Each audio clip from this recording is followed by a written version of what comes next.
Oke teman-teman, ini sekarang kita berada di kebun kelapa sawit milik petani di daerah kami ini, dan kebetulan di dalam kebun ini ada bibit ini teman-teman. Nanti kita akan mereview bagaimana penampakan bibitnya, dan juga mudah-mudahan dengan menonton video ini kita sama-sama bisa diskusi tentang bagaimana teknik pembibitan kelapa sawit kita, khususnya untuk ala kita masing-masing, dan kita bisa sama-sama sharing nanti di sini.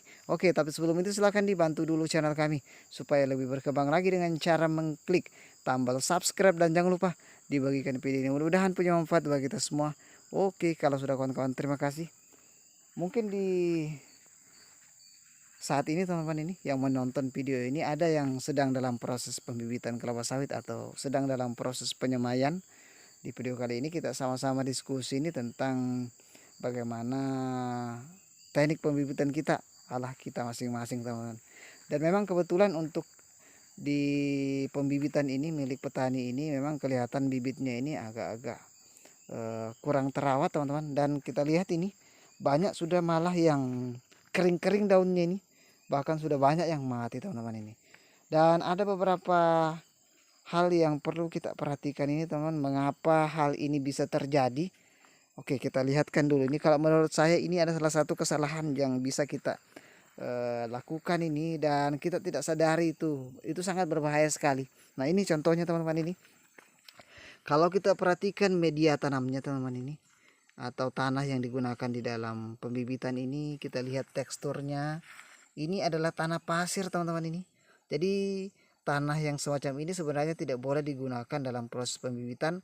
Intinya kita harus mencari tanah yang tentunya subur, yang tentunya tanah mineral, atau juga tentunya tanah yang topsoil atau tanah yang berada di daerah permukaan teman-teman ini. Intinya itu dari permukaan tanah sampai 30 cm ke bawah itu yang kita ambil, dan juga tanahnya harus tanah yang subur tentunya. Karena apa? Kalau media tanamnya tidak bagus, tentu nanti pertumbuhannya akan seperti ini teman-teman ini. Nah, beliau ini menggunakan tanah yang berpasir teman-teman ini, dimana kita ketahui bahwa tanah pasir ini adalah tanah yang sedikit sekali unsur haranya. Jadi makanya ini sangat kurang bagus sekali kelihatannya, karena di dalam tanah polybagnya ini tidak terkandung banyak unsur hara. Jadi makanya dia, kalau orang Bugis itu bilang makere, atau mau juga hidup tapi enggan juga teman-teman. Malah ini banyak yang kering-kering ini, dan bahkan banyak yang sudah mati nih. Dan mungkin ini sebagai pelajaran untuk kita. Jadi ketika kita melakukan pembibitan, usahakan kita memilih tanah yang paling subur, tentunya juga tanah yang topsoil. Karena apa? Disitulah kelapa sawit kita nanti akan tumbuh. Ketika tanah yang kita gunakan itu bagus, tentu pertumbuhannya akan mantap teman-teman. Nah, ini kita lihat ini, perhatikan ini. Tanahnya ini memang tanah-tanah pasir teman-teman, tanah pasiran ini. Jadi usahakan bagaimana caranya kita memilih atau membeli tanah yang betul-betul subur. Karena kalau kita perhatikan teman-teman, ini tanah pasir ini, dimana tanah pasir ini memang tanah-tanah yang unsur haranya sangat sedikit sekali teman-teman ini. Makanya pertumbuhannya juga tidak bagus teman-teman ini. Dan untuk usia segini ini wajib sudah dilaksanakan proses spacing teman-teman ini, atau penjarangan bibit teman-teman ini.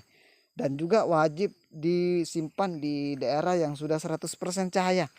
Nah, di sini kita lihat ini masih berada di bawah pohon sawit ini, jadi cahaya yang masuk ini sedikit sekali, sehingga proses perkembangan bibit juga ini akan terganggu. Dan itu mungkin sedikit informasi teman-teman tentang hal-hal yang perlu kita perhatikan ini, khususnya ketika kita baru mau menyemai. Kita cari tanah yang paling bagus memang teman-teman, yang paling subur, karena itu sangat menentukan sekali keberhasilan kita dalam proses pembibitan kelapa sawit.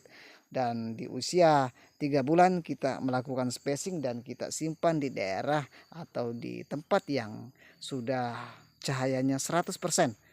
Oke, jadi teman-teman yang menyaksikan video ini silahkan saja berkomentar di kolom komentar bagaimana teman-teman itu membibit kelapa sawit, bagaimana teknik teman-teman. Mudah-mudahan dengan menonton video ini kita sama-sama bisa sharing, bisa diskusi sama petani tentang teknik pembibitan kelapa sawit ala kita masing-masing teman-teman ini. Dan kelihatannya untuk di pembibitan ini mungkin sekitar ada 200 mungkin teman-teman ini bibitnya ini. Kita tidak tahu pasti juga ini berapa bibitnya ini, tapi kebanyakan sudah ini banyak mati yang teman-teman ini karena sudah unsur hara di dalam tanahnya sudah enggak ada, sedikit sekali, dan juga ditambah dengan cahaya di sini masih kurang sekali. Jadi makanya bibit-bibitnya ini lama kelamaan nanti akan mati teman-teman. Oke, mungkin itu sedikit informasi tentang pembibitan kelapa sawit yang kita review ini. Assalamualaikum warahmatullahi wabarakatuh. Terima kasih.